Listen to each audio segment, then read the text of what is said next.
Hello, bienvenue sur ce nouvel épisode du podcast Les Éveillés. Aujourd'hui, en tout cas, plutôt, parce que j'ai un invité.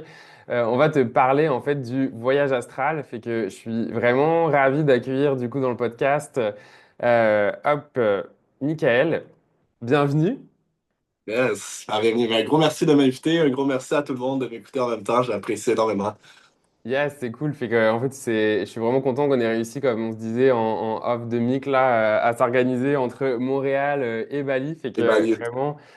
Merci, merci à toi pour l'audience en tout cas ma communauté qui te connaît pas. Je te laisse te présenter. T'es qui? Qu'est-ce que tu fais? Yes. Yes, ben écoutez, moi, dans le fond, moi, c'est Michel-Ange. Premier enregistrement de l'année en passant. Bonne année à tout le monde, même si ça va probablement se faire un peu plus tard au courant des semaines. Yes. Moi, c'est Michel-Ange. Dans le fond, je fais énormément de création de contenu sur tout ce qui englobe. Premièrement, oui, le voyage astral. Comment, dans le fond, franchir les étapes de notre conscience. Je suis quelqu'un de base qui étudie beaucoup en neurofonctionnel. Fait que je suis un peu un left brain dans un sens où j'ai vraiment pas été dans les voies de la spiritualité, j'ai vraiment été dans les voies très scientifiques. Puis par la curiosité, dans le fond, des formations que je faisais, ben, ça m'a amené à penser un petit peu plus loin. Puis j'essaie de vraiment franchir les ponts entre la science Ouais. puis la conscience. Fait que c'est vraiment ça que je fais, mais sinon, je m'intéresse énormément aussi à l'histoire ancienne. Fait que je vais vraiment déchiffrer. Dans le fond, je lis absolument tout, là. La Bible, le Coran, le Bhagavad Gita, les Védas, absolument tout pour essayer de comprendre le plus possible comment vulgariser, dans le fond, mes propos, là. Ouais. Ouais, c'est vrai que je trouve ça vachement cool parce que moi je t'ai connu au travers des réseaux sociaux, enfin ton compte TikTok ou Instagram aussi, et j'aime vraiment ta manière justement en fait de vraiment aller genre manger du contenu puis de faire le pont aussi avec les différentes religions. Je trouve ça vraiment cool en Ouais. fait comment t'amènes ça. Juste si vous regardez le podcast YouTube, vous allez peut-être voir ma vidéo déconnectée ou pas. Vous inquiétez pas, on joue avec le moment présent, tout est correct. Voilà, fin de la parenthèse. Non. Ça Ferme la paraît trop parenthèse, bien, comme ça vous le t'es savez, si vous revenu. écoutez sur YouTube. Écoute, voilà, on est avec le moment présent, on fait ce qu'il a, c'est parfait. Yes. Donc ouais, je disais ça et j'aime vraiment en fait ce côté-là, les ponts que tu fais, c'est vraiment justement super intéressant de venir démystifier tout ça. Fait que en tout cas, c'est pas le sujet de l'épisode, mais dans tous les cas, dans la description, tu retrouveras, toi qui nous écoutes, Ouais. l'ensemble des liens pour aller justement regarder le contenu de Michel-Ange, etc. Mais hop, aujourd'hui, on est vraiment là en fait pour parler ben, de voyage astral. C'est quelque chose que je trouve vraiment intéressant. Puis peut-être déjà avant de commencer, ben, peut-être mettre déjà la table de quoi on parle quand on Mhm. parle de voyage astral. Enfin, tu vois, ça peut être, je pense, beaucoup de gens en ont entendu parler, mais en même temps, ça peut sembler nébuleux. Fait que si tu devais l'expliquer aujourd'hui, genre, c'est quoi un voyage astral? Ouais, ben c'est une bonne question. Puis je trouve qu'il y avait beaucoup un manque d'informations quand on arrivait à essayer de retrouver c'est quoi exactement. C'est pour ça que j'ai essayé le plus possible d'aller chercher ça. Puis de ma compréhension, le voyage astral, dans le fond, c'est lorsque, dans le fond, ta conscience va dans un corps énergétique. Et ce corps énergétique-là, dans le fond, c'est comme si ta conscience est séparée en trois parties. Puis le voyage astral, c'est dans le fond un plan où est-ce que tu te retrouves d'un point de vue énergétique, où est-ce que tu peux aller voyager consciemment ailleurs que dans ton corps physique. Donc, exemple là, présentement, je suis ici avec vous.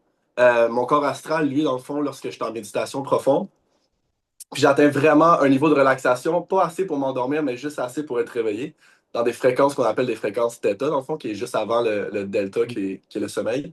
Ta conscience se divise, puis est capable d'aller voyager dans un monde qui est parallèle au nôtre, mais qui n'est pas nécessairement notre réalité physique éthérique. Donc, dans ce plan-là, dans le fond, selon moi, c'est notre réalité profonde. C'est le pont entre la mort et la réalité.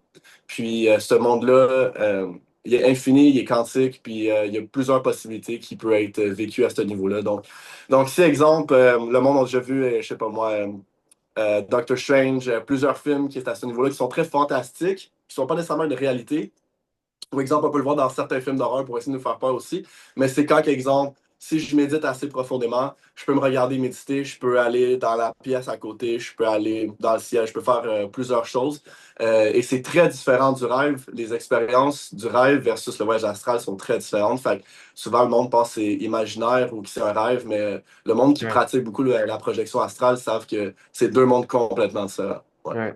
Je ressens le besoin aussi de poser pour mon audience de pourquoi en fait je t'ai demandé en tout cas de participer au podcast. C'est aussi parce que tu sais là tu parles de ce que toi en fait ta vision du voyage astral, mais c'est pas juste ta vision, c'est aussi des choses en fait que toi tu as expérimenté. Parce que tu en parles pas mal justement aussi dans tes contenus, c'est juste que tu as expérimenté, tu as créé aussi une formation là-dessus, donc tu as aussi comme pas mal d'expérience, on va dire genre en voyage astral.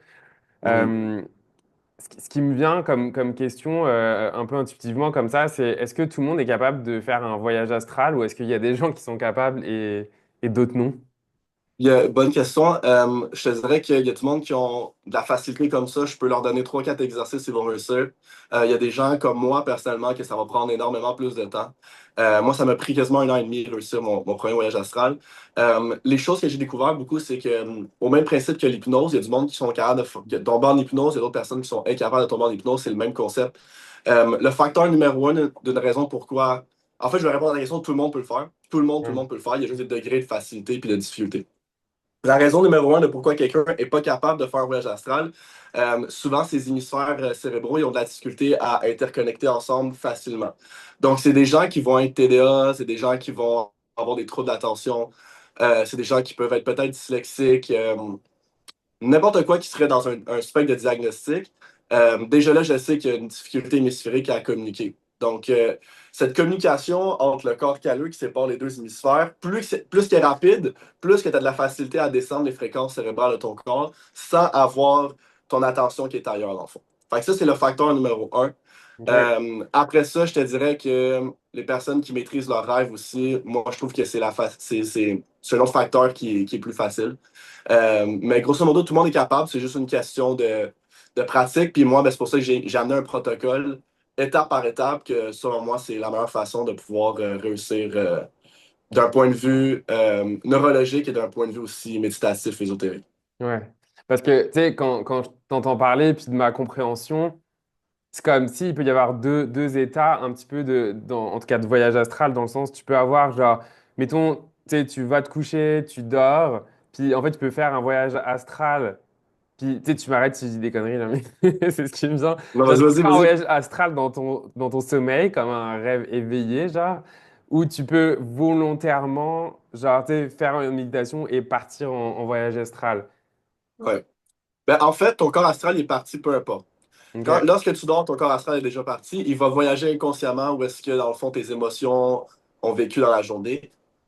Dans le Coran, c'est marqué aussi que ton corps, il sort à chaque fois, à chaque semaine. Il y a plusieurs livres qui en parlent aussi également. Fait que ça, c'est pas quelque chose qui est ma perception. Ça a été écrit dans plusieurs livres, puis c'est quelque chose que j'ai expérimenté aussi, puis que d'autres personnes ont expérimenté avec moi également. Donc, quand tu rêves, dans le fond, peu importe où est-ce que tes corps, tu vas avoir le corps mental, tu vas rêver, ça c'est assuré. Ton corps physique va toujours être là, ça aussi c'est un fait, et ton corps Ouais. astral va voyager aussi également. Le seul problème vient où ta capacité à te rappeler tes expériences, c'est ça qui est difficile dans le fond. Parce que c'est pas nécessairement de faire l'expérience, mais c'est de filtrer la mémoire de retour. Puis c'est exactement ça que j'enseigne à mon monde dans le fond. Parce que le monde pense que c'est faire un voyage astral qui est difficile, mais je dirais à 99%, ce qui est plus difficile, c'est de se rappeler des expériences. Puis c'est de Hmm. comment entraîner dans le fond la conscience à s'en rappeler puis à filtrer ça. C'est comme un rêve, il y a du monde qui ont de la misère à vraiment comme filtrer au Ouais. complet ton expérience. Le monde dit, ah, moi je me rappelle de tous mes rêves, mais c'est impossible. On rêve tellement, puis on se rappelle vraiment de même pas, peut-être même pas 5% de nos rêves. Ça, c'est un gros chiffre, fait que c'est le même Et concept avec le selon toi, voyage là, astral. quand tu parles de ça, parce que moi, je te coupe parce que tu dis un truc hyper intéressant. Selon toi, vu que tu as aussi des connaissances là, tu sais, en neurosciences, est-ce qu'il y a, il y a quelque chose ici qui se joue entre les personnes qui vont se souvenir facilement de leurs rêves et des personnes qui ont tendance même à dire, tu sais, genre, ah, mais moi, je rêve pas. Tu sais, alors qu'on rêve tous, c'est juste le fait que tu te rappelles que tu es rêvé ou tu te rappelles pas que tu es rêvé. Ouais, il y a plusieurs neurotransmetteurs qui jouent là-dessus. En fait, les gens là, de base, si on va juste aux rêves, les gens qui ont de la difficulté à se rappeler des rêves, il y a plusieurs facteurs pour ça. Numéro un, souvent c'est des fumeurs.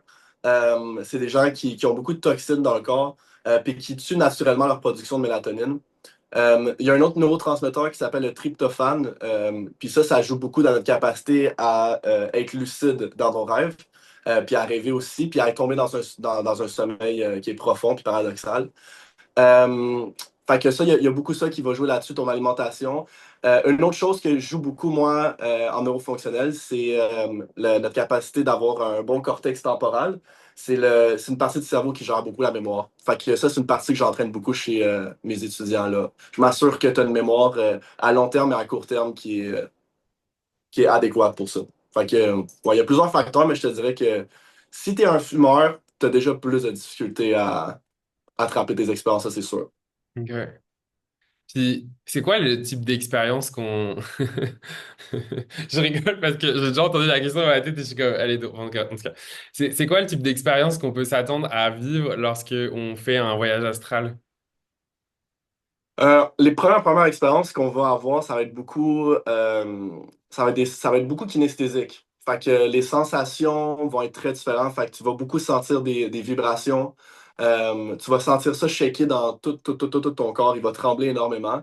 Tu vas avoir un sentiment de déconnexion beaucoup. Tu vas avoir une vision 3D. Puis 360, excuse-moi, pas 3D, 360 dans un sens où c'est pas tes yeux qui regardent, c'est comme si tu étais un point de conscience. Ok. Euh, les, ça, c'est comme je dis, c'est dans les débuts. Tu sais, le monde pense que tu arrives puis que tu vis une expérience à la surnaturelle, mais pour le vrai, c'est un peu difficile. C'est pas comme ça que ça fonctionne. Plus qu'il faut, c'est des étapes qu'il faut suivre, là. Euh, Puis, fait qu'il va y avoir beaucoup un sentiment de déconnexion, de légèreté.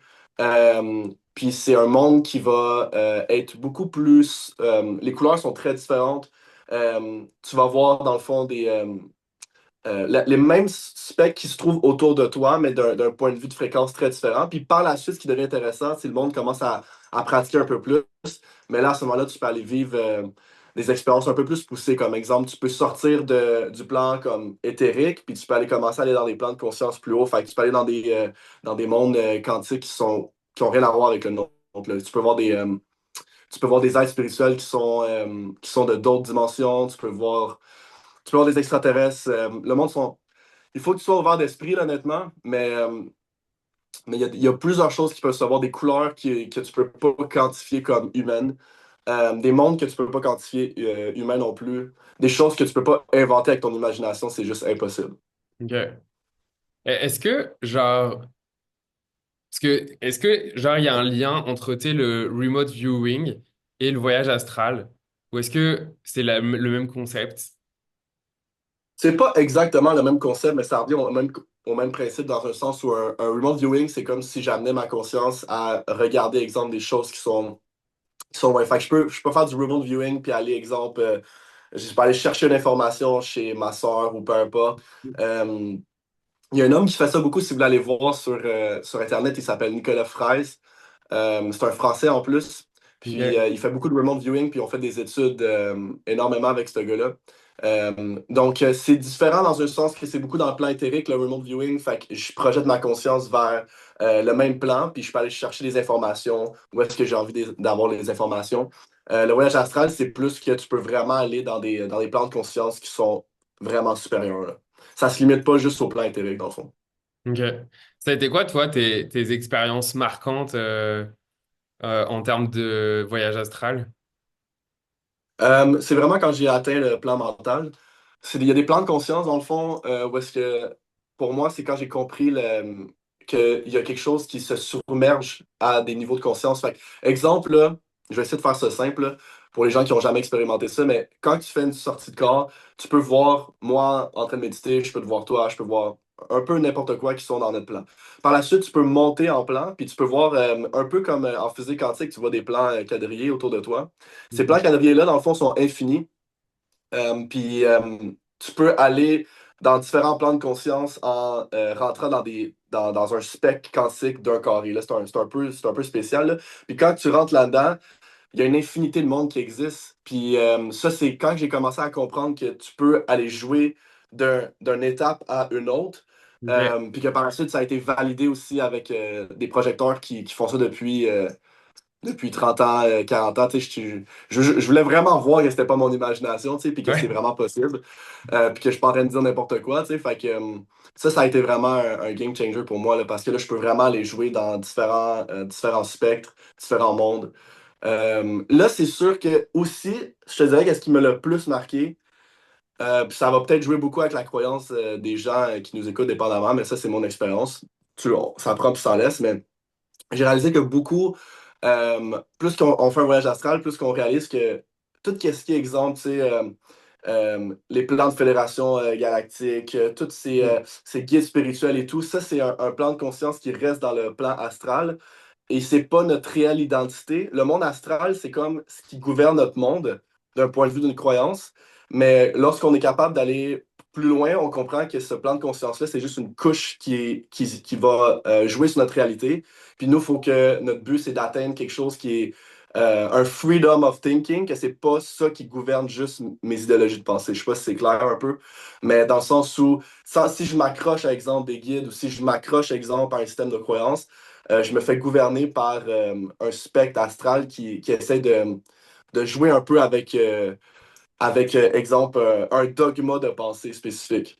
Fait que quand que j'ai été vraiment comme flancher un petit peu comme ce spectre-là, il y a l'infinité de potentiel vers ce qu'on appelle Dieu est très profond. Et c'est une expérience assez poussée, je dirais.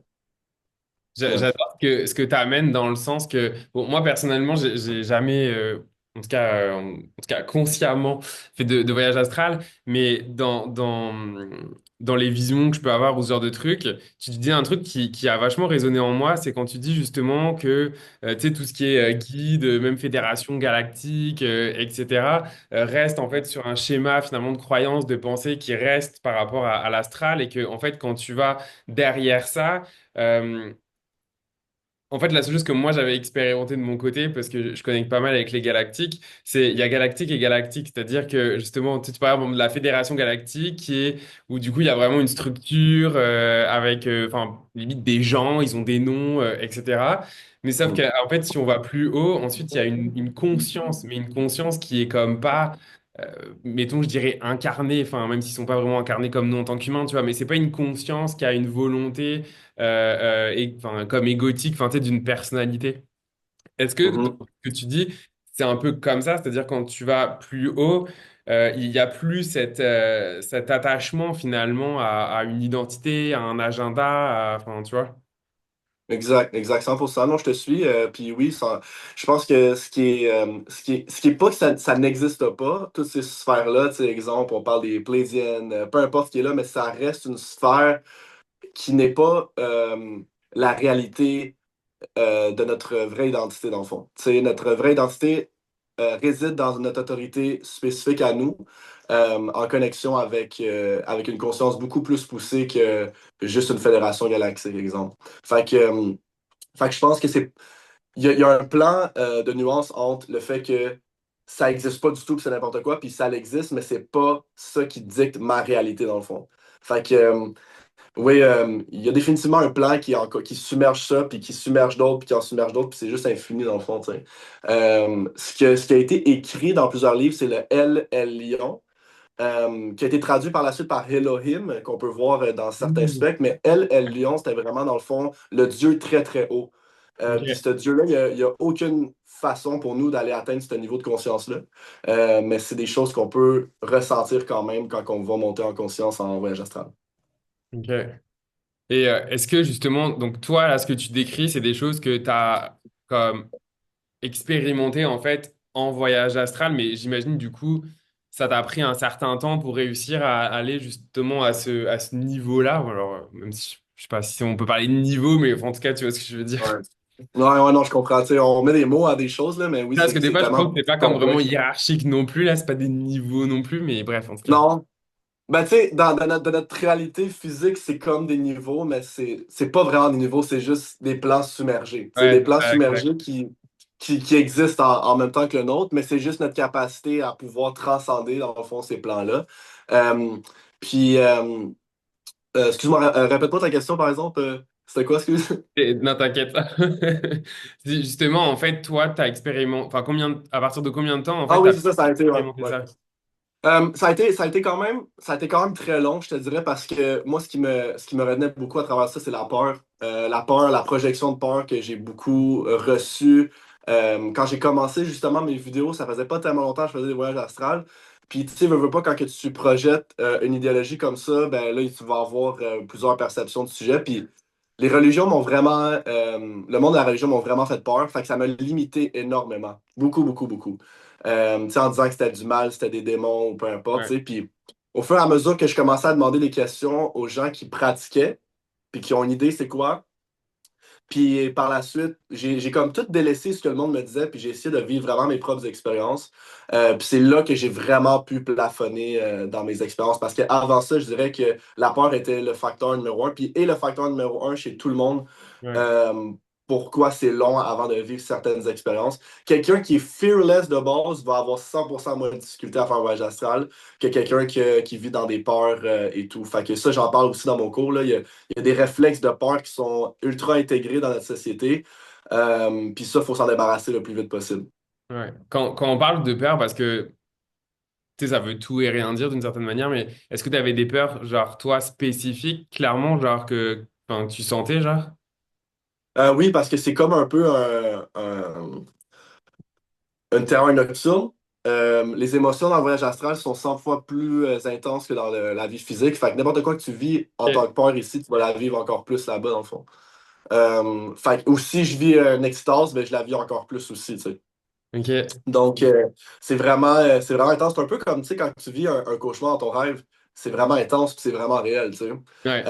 Mais c'est un peu le même concept là-bas parce que c'est comme une énergie puis un taux vibratoire. Fait que dans cette vibration-là puis dans cette fréquence-là que t'es, c'est pas genre mes émotions ou peu importe, c'est juste l'émotion et la conscience. Fait que j'ai plus mon rational thinking qui rentre en jeu. C'est vraiment, vraiment différent. Là. Ça n'a rien à voir. Fait que il faut que tu apprennes à maîtriser ton plan horizontal avant d'essayer de transcender. Tu sais, dans notre société aujourd'hui, on est beaucoup à la recherche d'un éveil de Kundalini, on est beaucoup à la recherche de monter, ascender et tout, mais ce que j'apprends beaucoup au monde, c'est que vu que c'est la peur qui vient affecter tes expériences dans le monde astral, si tu maîtrises pas ton plan horizontal dans le plan physique, ça sert à rien d'aller commencer à les jouer là-dedans. Ça sert absolument à rien.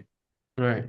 Fait que c'est très important pour moi de faire non seulement grounder le monde, mais de travailler des zones neurologiques qui sont vers les peurs, puis de déconceptualiser ce qu'on nous a appris par rapport à les expériences qui pourraient être dangereuses. Tu sais, parce qu'il n'y a pas juste la religion, il y a beaucoup les films d'horreur qui nous ont projeté que le voyage astral, c'est quelque chose Hmm. de démoniaque, genre. Fait que, tu sais, on a juste une perception en ce moment de ça, puis c'est soit que c'est impossible, soit que c'est tabou, ou soit que c'est démoniaque. Il n'y a pas comme un entre-deux où est-ce que c'est juste normal, tu sais. Ouais.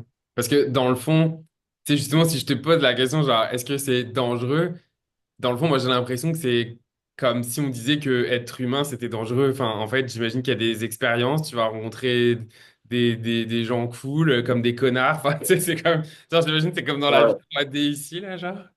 Ben oui, 100%, tu sais, puis ça dépend de tes intentions, tu sais, exemple, si Ouais. tu veux commencer à les jouer dans des plans où est-ce qu'il faut pas que tu ailles, est-ce que si tu vas dans des endroits que techniquement tu n'es pas invité, tu sais, ça se peut très bien aussi, là, euh, ça se peut qu'il y a des... c'est un plan énergétique, fait que tu sais, les effets paranormaux du monde vivent dans ce monde-là aussi. Est-ce que tu as des effets paranormaux tout autour de toi? Non. Mais est-ce que ça existe? Oui, ça existe, tu sais. Ouais. Fait que le danger en soi est pas vers le fait que tu seras jamais capable de revenir, quelqu'un peut t'attaquer puis te faire du mal.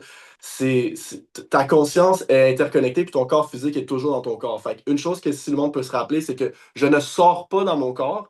Ma conscience s'adapte à un niveau énergétique qui est submergé à le mien en même temps d'exister dans mon corps à moi. Ouais.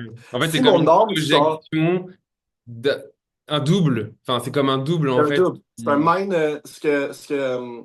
Euh, Robert Bruce disait, c'est que c'est un mind split effect. Fait que c'est lorsque ton corps est complètement en état de transe ou de relaxation, ton cerveau écrit comme un split effect, fait que une double copie de ta conscience, puis il la vit à travers le cordon d'argent puis à travers ton corps énergétique. Fait que c'est comme tes chakras qui sont élargis pour Ouais. vivre dans le fond dans une conscience qui est connectée en même temps à la tienne. Ok. Euh, Fait que t'es pas déconnecté, il n'y a rien qui peut t'arriver là-dedans. Ok. Là. Donc là, on vient de faire tomber une grosse croyance. Enfin, dites-nous en commentaire parce que moi, j'ai l'impression qu'il y a beaucoup de gens justement qui ont peur en fait de se faire posséder ou de je sais pas quoi parce que s'ils partent, qu'il y a de quoi qui peut venir genre rentrer dans leur corps, puis qui pourrait comme genre, Impossible. jamais revenir dans leur corps physique. Non. Il y a des entités qui peuvent essayer de te faire croire ça, puis ces entités-là sont une même version que de toi, dans le fond, tu sais. Fait que les peurs que tu as, tu peux penser que ce que le monde te dit vont être des entités, mais c'est une version de toi-même qui se parle tout seul. Moi, la journée Ouais. que j'ai commencé ça, puis j'ai commencé à comprendre ça, c'est que est-ce que les entités existent ou n'existent pas? C'est pas ça la question. C'est où est-ce que tu amènes ta croyance à vivre l'expérience. Quand j'ai commencé à avoir peur parce qu'on me projetait des idées par rapport au voyage astral, j'ai commencé à vivre des mauvaises expériences. Est-ce que les mauvaises expériences euh, ont été comme un addon ou est-ce que c'est moi qui l'ai créé parce que j'ai eu peur? C'est là où est-ce que à chaque fois que j'ai peur, je me promène dans un monde où est-ce que c'est une densité plus basse, qui est une version de moi-même filtrée vers des peurs. Fait que je dirais que c'est beaucoup la peur qui nous retient, non seulement de faire l'expérience, mais de vivre des mauvaises expériences dans le monde astral aussi. Fait que si t'es quelqu'un qui a très, très, très peur, t'es comme, aïe, je veux pas voir telle chose, il faut apprendre à ces gens-là à déconceptualiser c'est quoi, parce que sinon, si tu vas- ben, premièrement, tu vas juste jamais réussir, puis deuxièmement, ben, tu vas juste penser que c'est dangereux, mais dans le fond, c'est toi qui crée tes propres expériences, tu sais. Ouais. Ouais, encore une fois, en fait, on parle que d'expérience, même si des fois, on a besoin aussi de vivre ces expériences-là pour réussir ensuite à transcender ça et passer aussi à autre chose et de vivre d'autres expériences aussi, là. 100%. Tu sais, moi, ce que j'ai appris beaucoup aussi dans ce monde-là, c'est que toute chose ne veut pas se faire juger, mais seulement expérimenter. Fait que, tu sais, on appelle de la basse vibration, on appelle de la colère une basse vibration. Mais toute chose est supposée se faire expérimenter dans un non-jugement où est-ce qu'on est juste présent avec ces émotions-là. Fait que c'est exactement ce qu'il faut que tu maîtrises en voyage astral pour être capable de vivre une expérience qui est vers ton niveau de où est-ce que tu veux aller, dans le fond. Ok, fait que moi, si je comprends bien ce que tu me dis finalement, si moi je suis capable, enfin je dis moi là, c'est pour l'exemple, mais si moi je Ouais. suis capable dans la 3D d'être capable d'être en présence, à accueillir mes émotions, quelles qu'elles soient, sans finalement y réagir ou projeter des choses particulières, ça veut dire que globalement, je suis comme, quand même bien outillé pour être capable de faire la même chose d'une certaine manière en voyage astral. Ouais. Tu sais, si tu es en résistance, on va vivre ce que certaines personnes peuvent expérimenter, une paralysie du sommeil. Euh, Exemple, ou des sphères où est-ce que ton corps est paralysé, où il vit des mauvaises émotions. Ça, c'est de la résistance. Une fois que tu n'es plus en résistance, tu fais juste accepter ce qui est. Puis c'est là où est-ce que tu es capable d'aller filtrer les expériences vers quelque chose de beaucoup plus libre dans ta conscience. Ok. C'est un peu le monde qui font de l'ayahuasca, tu sais. Souvent, le monde Ouais. vont vomir, ils vont résister, ils vont crier et tout, c'est parce qu'ils sont en résistance, tu sais. Sont pas dans la pleine expérience, puis ils vivent vraiment, dans le fond, ils sont pas, ils sont attachés vers leur corps physique, puis ils acceptent pas ce qui est et ce que la plante essaie de lui montrer. C'est la Ok. même chose. C'est la même chose. Autre question qui me paraît importante à poser. On a parlé en fait de la peur, mais j'imagine aussi que les personnes qui sont comme, tu sais, trop dirigées par leur mental, est-ce que ça aussi c'est quelque chose qui peut nuire ou empêcher de vivre pleinement une expérience de voyage astral? Oui, c'est un peu ce que je disais tantôt avec les hémisphères. Tu sais, Ok. l'hémisphère gauche est beaucoup l'hémisphère analytique puis cartésien. Puis beaucoup mental. Fait que lui, il va disséquer le cerveau gauche partie par partie, chaque pensée que j'ai, versus l'hémisphère droit, lui, c'est lui qui voit la vue d'ensemble. Fait qu'il me permet de vraiment comme dissocier mes pensées, puis d'être capable pas d'analyser, mais d'observer un plan qui est comme beaucoup plus large. Versus mon cerveau gauche, c'est des petits, petits détails. Fait que quelqu'un qui est très, là, genre, mental, OK, moi, il faut que ça se vise comme ça ou comme ça, c'est quelqu'un aussi qui a de la difficulté à pleinement vivre l'expérience parce que le monde spirituel se vit beaucoup dans le cerveau droit et le contrôle de tes expériences se vit beaucoup dans le cerveau gauche. Donc, il faut qu'il y ait un ballon entre les deux. Là. Tu sais, exemple, si on voit Ça, ici, comme dans la projection astrale, il y a un plan cartésien est séparé non seulement dans la ligne médiane, mais dans tous les plans. Il faut que le cerveau il travaille à sa pleine capacité, là. Ouais. Tu as répondu à une de mes questions, mais du coup, je veux quand même la poser pour le podcast, pour les gens là. Mais Ouais. euh, comment toi, parce que tu sais, tu me sembles être quelqu'un justement de bien équilibrer justement les pieds sur terre, tu as analysé les neurosciences, donc du coup, tu es quand même quelqu'un ben, aussi de cartésien, mais en même temps, tu es aussi quelqu'un de spirituel dans le sens que tu es capable de vivre ces expériences-là. Comment toi, tu réussis au quotidien à garder en fait bah, ce ballon-là, justement, comme on dit, comment tu réussis à faire en sorte de t'autoriser à vivre ces expériences, donc c'est-à-dire je te donne un peu ta partie comme trop analytique, mais en même temps à avoir quand même cette conscience analytique aussi pour garder les pieds sur terre. Tu sais, comment Mhm. toi tu fais ça? C'est une bonne question, honnêtement. C'est vraiment, tu sais, il y a certaines expériences que je vais vivre dans le monde qui m'amènent à être trop analytique. Puis je te dirais que la première des sphères, moi, personnellement, c'est de détacher des réseaux sociaux. Détacher des réseaux sociaux, détacher, je fais des vidéos, puis les commentaires, toute cette sphère me déséquilibre énormément vers ce qu'on parlait de mon cerveau droit qui est vers le monde spirituel. Ça, c'est mon première astuce. C'est sûr que la méditation m'aide, sauf que j'étais à un plan où est-ce que la méditation pour moi était plus un outil qu'il fallait que je fasse tous les jours parce que si j'avais pas ma méditation, je me sentais pas bien. Fait qu'il y a eu un plan où est-ce que j'ai dû trouver un ballon là-dedans, puis ce ballon-là était beaucoup euh, dans le détachement de toute expérience, puis dans juste l'expérience de ce que je vis, tu sais. Fait que je te dirais que c'est beaucoup juste dans être un free thinker, être 100% dans chaque expérience que je vis. Puis, je fais des exercices neurologiques qui me balancent dans les deux plans parce que même si j'ai l'air équilibré, j'étais de base extrêmement débalancé. C'est la raison pourquoi j'ai commencé à faire mes cours. En fait, j'étais vraiment, j'avais vraiment une difficulté des deux hémisphères. Fait que je fais beaucoup d'exercices neurologiques qui balancent mes deux hémisphères. Euh, puis, ça me permet de vivre dans ce ballon-là. Puis, j'essaie de me déconnecter des réseaux sociaux le plus possible. Puis j'essaie d'être dans un stade méditatif au lieu d'être en méditation, tu sais. Ça, c'est Hmm. vraiment, c'est vraiment mes sphères que je pratique. D'être l'observateur justement qui médite et non pas juste celui qui Le médite. méditateur, ouais. Tu sais, souvent, par exemple, OK, là, il faut que je médite mes chakras, OK, là, il faut que je fasse telle expérience. Puis, tu sais, ça me ramène encore plus dans, OK, il faut que je fasse quelque chose pour me Ouais. sentir bien. Versus, exemple, tu sais, on parle beaucoup de haute vibration, basse vibration. Moi, j'ai vraiment une opinion différente par rapport à ça. Je dis pas qu'il n'y a pas de haute et de basse, mais je dis beaucoup que, exemple, si je me sens pas bien, puis que je pense que je suis dans une basse vibration, puis que là, finalement, j'ai comme une musique qui arrive, ou exemple, une pensée qui arrive, puis là, je me sens bien, est-ce que mes vibrations ont réellement monté, ou est-ce que j'ai juste switch, dans le fond, mon niveau de fréquence vers quelque chose qui est adapté? Fait il n'y a jamais de bas et de haut. Il y a Ouais. juste, dans le fond, une vibration qui existe, qui peut se faire expérimenter dans différentes émotions. Fait que comme tu dis, l'observateur, c'est un peu ça dans le fond. Parce que si je suis dans la résistance de je vis des mauvaises émotions ou là maintenant je suis dans des hautes vibrations, ces deux-là existent simultanément, mais c'est juste toi qui choisis comment que tu décides de la vivre dans le fond, tu sais. Ouais.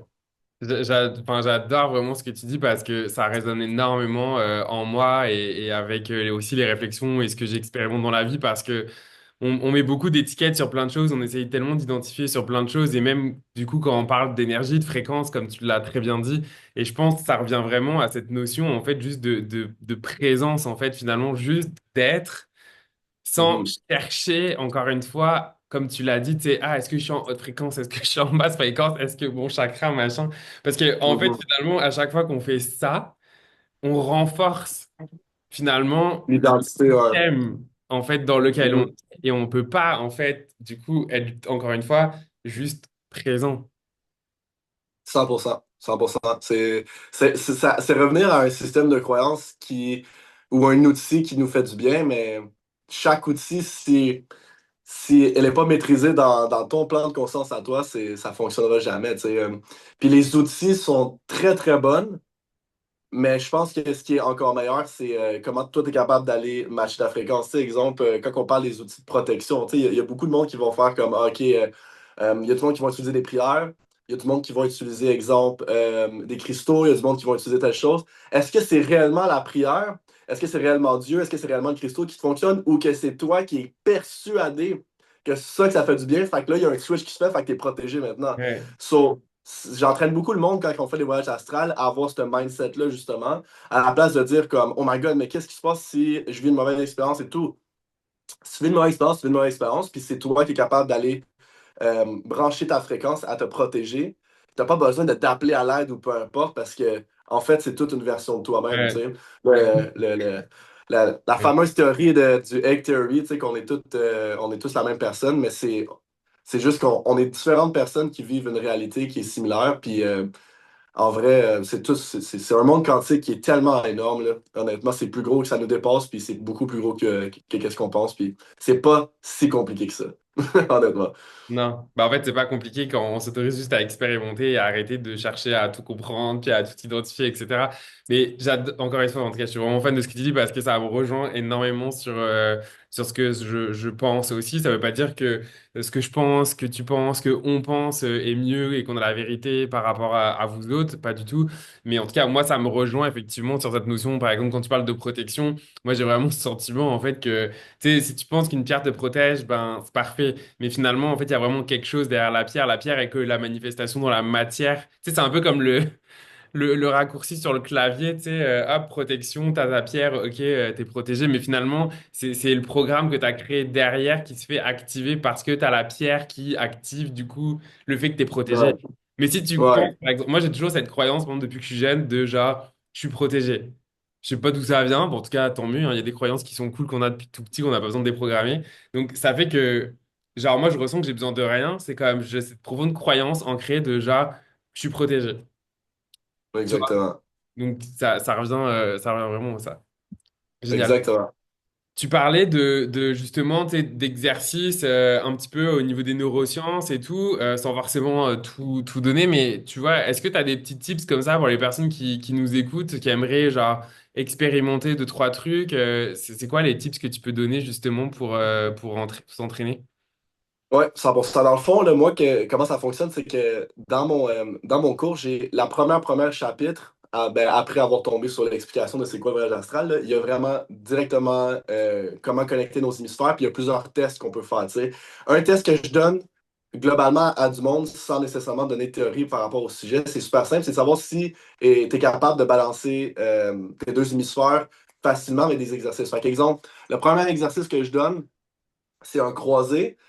Si les gens ne sont pas capables de faire un croisé facilement, déjà là, je dis pas que tes hémisphères ils sont déconnectés, ça fonctionne pas, mais j'ai déjà un spec que je peux voir que tu as de la difficulté à échanger des informations rapidement, tu sais.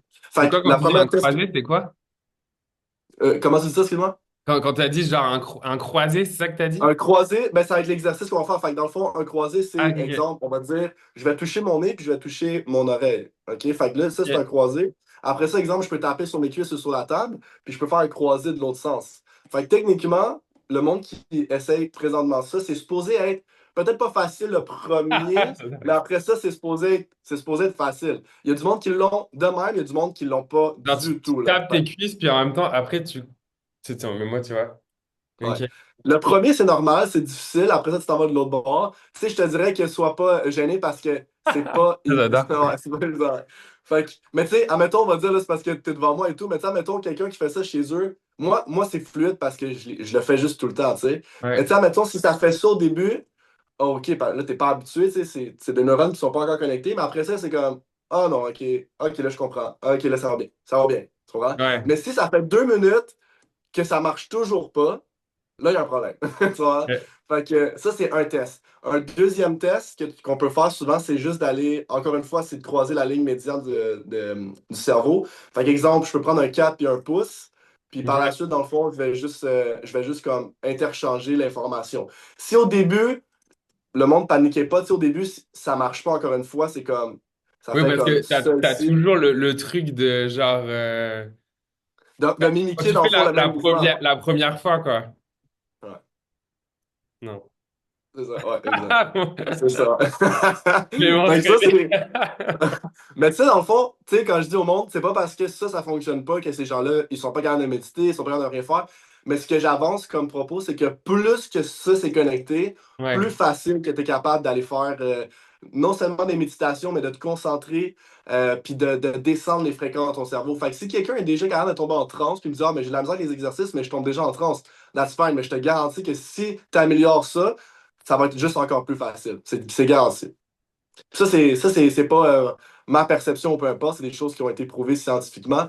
Pas d'un point de vue du voyage astral, mais d'un point de vue d'une séance, exemple d'hypnose ou d'un ouais. état de transe. Si tes hémisphères ne connectent pas ensemble, c'est les mêmes gens qui sont pas capables de tomber en hypnose. Puis si jamais ces gens-là veulent les études ou peu importe, ça va me faire un gros plaisir de te les donner aussi en même temps. Ouais.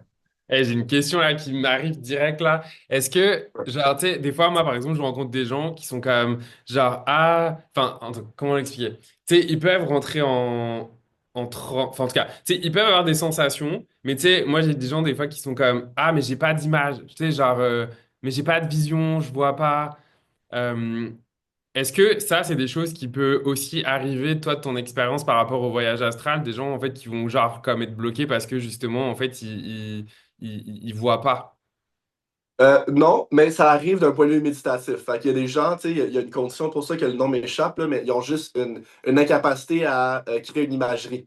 Donc, ça arrive sur une partie du cerveau au niveau du thalamus puis du lobe occipital qui fonctionne un peu moins bien que la moyenne. Fait que ces gens-là, ce que je fais, c'est que je me concentre plus sur des exercices kinesthésiques ou auditifs. Fait qu'il y a plusieurs façons de pouvoir te projeter dans mon astral. C'est pas juste de visualiser. Moi, j'utilise beaucoup l'imagerie tactile, fait que beaucoup dans les sensations du toucher. Le toucher est très, très, très, très présent dans les expériences surnaturelles, on va dire, là. Fait que tu Ok. utilises tes sens pour être capable de te projeter dans un niveau de conscience. Fait que si le monde a de la misère à visualiser puis à voir, je me concentre sur un autre sens, puis j'essaie de optimiser ce sens-là pour être capable d'y faire vivre une expérience. Ok. Je vois le temps qui tourne, c'est fou, genre, j'ai l'impression de faire un saut quantique avec toi, là. Je suis comme, oh my God. Peut-être juste dernière question, parce qu'on l'a pas vraiment abordé, genre, tu sais, pour les gens qui connaissent pas du tout le voyage astral, on l'a un petit peu expliqué. Est-ce que tu peux juste partager un petit peu, genre, tu sais, c'est quoi les étapes pour faire un voyage astral? Tu sais, grande ligne, là, Ouais. mais genre, ça marche Ouais. comment? Moi, dans le fond, je le split en 9 chapitres. OK? Fait que, premier chapitre étant, le plus important pour moi, c'est que tu comprennes c'est quoi l'expérience. Tu comprennes comment est-ce que ça arrive, que c'est naturel. Comme je disais, dans le fond, si tu comprends qu'un voyage astral, c'est lorsque ton cerveau descend les fréquences à un niveau où est-ce que tu es entre du 2 puis du 5 Hertz, t'as un mind spell effect qui arrive, fait que ton cerveau crée une double copie de ta conscience. Il se projette dans un corps énergétique, appelle tes chakras, appelle tout ça. C'est là où est-ce que tu as un cordon d'argent. Ouais. Puis je fais beaucoup de théories par rapport au cordon d'argent aussi, mais on ne rentrera pas trop là-dedans, là, à moins que tu aies des questions. Mais fait que ça, là, ce mind spell effect-là, si les gens comprennent ça, ils vont comprendre que c'est quelque chose de naturel et c'est pas quelque chose qui est comme de la sorcellerie ou peu importe. Fait que pour moi, la première étape aux gens, c'est de les éduquer beaucoup sur c'est quoi, ça part de où, pourquoi ça a été diabolisé, pourquoi l'industrie aujourd'hui, comme c'est tabou, peu importe, puis pourquoi dans d'autres cultures, c'est quelque chose qui est juste pratiqué à 100%, tu sais. Euh, donc, ça, c'est la première étape. La deuxième étape, pour moi, pour faire un voyage astral, c'est vraiment de connecter tes hémisphères. Fait que, tu sais, là, on a fait 2 exercices, mais j'amène le monde à connecter dans différentes zones où est-ce que la science, dans le fond, a appris que lorsque les gens vivent un out-of-body experience ou un near-death experience, fait qu'une expérience de mort imminente, quelle partie du cerveau est ultra stimulée? Fait qu'on fait stimuler ces régions du cerveau-là. Mais je les éduque là-dessus. Je leur fais comprendre les liens entre le cerveau et le voyage astral d'une façon quand même pas trop compliquée, là, facile à digérer. Puis par la suite, on maîtrise le rêve. Fait une fois que ton cerveau, tu as bien compris le voyage astral, tu as bien compris le cerveau puis les connexions avec le voyage astral, je t'apprends à faire des rêves lucides et à contrôler tes rêves. Pour moi, si tu n'es pas capable de faire un rêve lucide, je t'amène pas dans mon astral. Parce que si tu n'es pas capable de transformer, exemple, un rêve dans un autre endroit ou un cauchemar dans quelque chose de positif ou tu t'en vas, exemple, euh, créer quelque chose qui est devant toi, tu vas avoir de la difficulté à vivre des expériences pleinement dans le voyage astral parce que tu vas te faire beaucoup contrôler par les pensées et tout, puis tu ne seras pas capable de juste relaxer pour créer ce que toi tu veux. Ok. Fait que, pour moi, je fais amener le monde à être lucide de plus en plus dans le rêve. Fait que je te dirais que le rêve lucide fait partie d'une grosse partie de mon cours. Il y a des journaux, il y a des méditations, il y a des choses de même que je fais faire pour lucide. Puis le rêve lucide, c'est vraiment facile. Techniquement, après une semaine ou deux, tu es supposé être capable de rêver d'une façon lucide, tu sais. Ok. Par la suite, j'apprends beaucoup des techniques énergétiques. Fait que j'apprends au monde à un peu comme le Reiki ou faire circuler le Chi. Pour moi, si tu contrôles le Reiki puis le Chi, t'es vraiment dans ton go pour le voyage astral. Puis ça va te permettre de vivre des meilleures expériences aussi à travers le voyage astral. Puis par la suite, je t'amène à activer le réflexe de projection. Fait que je t'enseigne plusieurs techniques pour, pour soit sentir, comme on a dit, ou visualiser des techniques pour te projeter de ton corps. Puis je t'enseigne à comment te rappeler des expériences. Fait qu'il y a des objectifs, exemple, on va aller dessiner des points dans le plafond, on va aller mettre une série, on va aller faire comme plusieurs comme objectifs que tu dois faire durant ta projection astrale pour être capable de te rappeler de ton expérience. Puis je donne du temps aussi, tu sais, comme je te dis, si tu fais ta première expérience astrale, tu dois pas prolonger ton expérience, mais la rendre la plus courte possible. Fait qu'il y a plusieurs trucs comme ça, honnêtement, qu'on fait pour que le monde, honnêtement, ils comprennent, ils maîtrisent, puis ils puissent vivre les expériences par la suite sans problème. Ça fait un Ok. beau résumé. Pour toi qui nous écoutes, de toute façon, dans la description, tu vas retrouver encore une fois les informations, mais le lien aussi, voilà, si tu veux aller regarder et te procurer la formation de Michel-Ange là-dessus. J'ai une question juste qui me vient, qui m'intrigue. Selon toi, par rapport à tes lectures, puis aussi selon ce que toi tu penses, qu'est-ce qui fait qu'on a diabolisé ces techniques-là, en tout cas pour nous en Occident, disons? Ben, dans le fond, ça a été beaucoup par depuis la traite transatlantique. Fait que je te dirais que quand que la colonisation est arrivée des Européens en Afrique puis en Amérique, ils ont comme converti les gens puis les pagans qui pratiquaient ou les exemple ceux-là qui faisaient comme exemple du vaudou ou exemple les religions africaines que c'est des choses qu'ils faisaient constamment dans le fond là. Également en même principe que les autochtones d'ici en Amérique et tout ils ont tellement diabolisé le fait que tout ce qui est à l'extérieur des Gospels puis de la Bible est une pratique qui est satanique. Fait que tout ce qui est exemple que ce soit des rituels, de la méditation, la médiumnité, tout ça, c'est vraiment dans le fond c'est un acte de Satan et tout. Fait que le fait que ça a été spread partout dans le monde, puis que ça a été comme imposé comme mentalité, puis qu'on a dû changer, puis tuer, puis rendre en esclavage les gens qui pratiquaient ça, les gens ont comme commencé à arrêter, soit arrêter de pratiquer ou soit qu'ils se faisaient tuer. Fait que ça a été le premier mouvement à travers la traite transatlantique que les gens ont dû se faire imposer différentes versions parce que le voyage astral, c'est quelque chose qui se pratiquait depuis des milliers d'années. Avant ça, l'Égypte antique pratiquait ça, les yogis pratiquaient ça constamment. Fait que, tu sais, là, c'est sûr que c'est plus comme oriental. Oui, oui, oui. Les autres, ils pratiquent ça encore parce qu'ils ne sont pas fait tant colonisés que ça. Mais quand il vient temps de la Bible, je te dirais que c'est vraiment la raison numéro un. Après ça, ben là, Tu penses dans qu'il y notre a un lien génération, avec le fait, bon, ça fait un peu conspirationniste ce que je vais dire, mais est-ce que ça a un lien, enfin, est-ce que toi tu penses qu'il y a un lien aussi avec le fait que finalement, c'est aussi pour mieux nous, en tout cas, nous endormir, mettons, et du coup, parce que tu sais, à ce moment-là, on n'est plus capable d'une certaine manière d'aller aussi chercher des informations ou etc. Et du coup, tu sais, on devient complètement fermé. ben, tu sais, la religion est une institution qui a Mm. été rédigée par l'homme. Puis avant de devenir les élites du monde aujourd'hui, c'était, ben, encore aujourd'hui, c'est la religion qui gouverne la majorité du monde, puis oui, à 100%, tu sais. On était tellement, c'est pas pour rien qu'on était plus avancé technologiquement. Il y a des sphères qui se faisaient construire avant qu'on n'a pas aujourd'hui. Comment est-ce que les gens ont réussi à savoir comment les méridiens fonctionnaient dans notre corps, puis où est-ce qu'il fallait que je pique, d'où est-ce qu'il y avait ces informations-là, tu vois? Comment est-ce qu'ils ont réussi à build des pyramides, comment ils ont réussi à recevoir comme les plantes médicinales ils étaient tellement en connexion avec pas juste le voyage astral, mais juste juste avec les informations qu'ils peuvent recevoir de tout leur corps, que ça, 100%, ils ont dû faire taire ça d'un certain niveau pour nous contrôler davantage. Ça, c'est sûr et certain. C'est la même chose avec la bouffe, c'est la même chose avec. Pourquoi, quand que je vais au IGA ou je vais n'importe où, les premières choses que je vois avant de payer, c'est juste des bars Kit Kat, des Mars, des Skittles comme le monde, on peut tomber dans une conspiration, mais comme c'est dans le visage, tu sais, comme il y a un certain niveau de contrôle qu'on essaie de nous imposer sur manger de la mauvaise bouffe, regarder la télévision. Il y a une raison pourquoi les Reels deviennent de plus en plus courts. Qui contrôle le fait que nos Reels sont courts et qu'on n'est pas capable d'avoir une attention plus que comme 20-25 secondes? Si on regarde mes vidéos de TikTok, la majorité de mes vidéos sont 2 3 minutes. La moyenne d'écoute est 6 à 8 secondes. C'est pas normal. Tu sais. C'est, c'est un contrôle. Puis oui, je suis d'accord. On a dérivé un peu du sujet, mais 100%. Je suis d'accord avec toi. Ouais.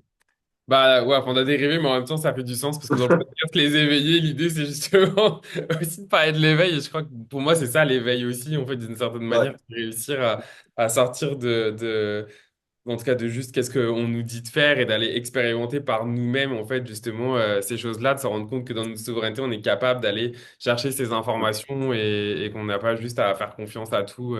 exact. Puis, tu sais, hey, si je peux juste rajouter un petit quelque chose, là. Tu sais, dans le Yes. fond, de base, là, les Égyptiens, tu le vois là, dans les livres de hermétiques, là, fait que de Thoth, Ouais, puis Egyptian Book of the Dead, fait que le livre des morts des Égyptiens, ouais, il parlait beaucoup du Ka. Le Ka étant ton écho astral, fait que la connexion avec qu'est-ce que tu te connectes durant ta projection.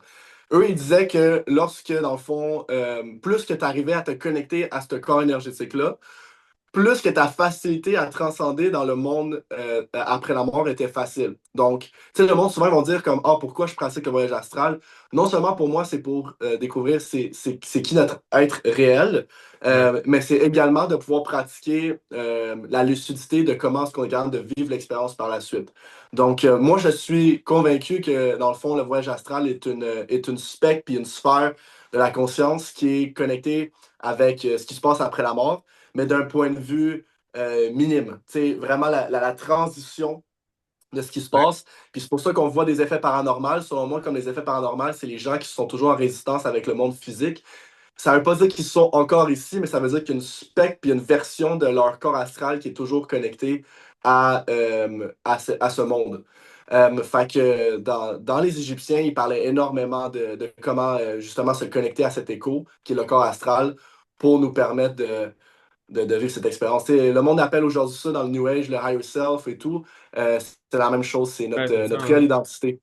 Ouais, c'est ça qui faisait C'est écho notre quand on en parlait, j'étais quand même, ça me faisait écho à Yourself ou en tout cas ce genre de choses même dont on chose. parle aussi Ouais. dans la spiritualité. Bon, ben génial, Ouais. je vois l'heure, je veux pas te garder plus longtemps. Merci beaucoup, franchement, pour ton temps, pour cet échange. J'ai l'impression que ça aurait pu durer encore je sais pas combien de temps, vu qu'on était. Ouais, ouais. Donc, Ouais, c'est parfait. Écoute, bonne question, merci beaucoup. Puis un gros merci à tout le monde d'avoir écouté. Il y a tellement d'en parler, tu sais, ouais, exact. Fait que de toute façon, c'est si ça long. Ouais. t'intéresse, n'hésite pas justement à aller regarder encore une fois, tu as les liens dans la description pour aller regarder l'Instagram, le TikTok, la formation également de Michel-Ange dont on a parlé, tout est là. N'hésite pas également à commenter, à nous dire justement, bah voilà, est-ce qu'il y a des choses qui ont résonné en toi? Est-ce que toi, tu as déjà fait des expériences de voyage astral? Voilà, tout ça, moi j'ai bien hâte de te lire ou en tout cas d'écrire directement à Michel-Ange si tu as envie de lui écrire directement aussi. Fait que, Yes. encore une fois, vraiment un gros merci à toi pour ton temps et pour cet échange et merci à toi pour ton écoute. Yes, un gros merci, honnêtement. J'apprécie énormément. Je te souhaite une belle soirée, en fait, pour toi si t'en vas dormir. Yes, merci.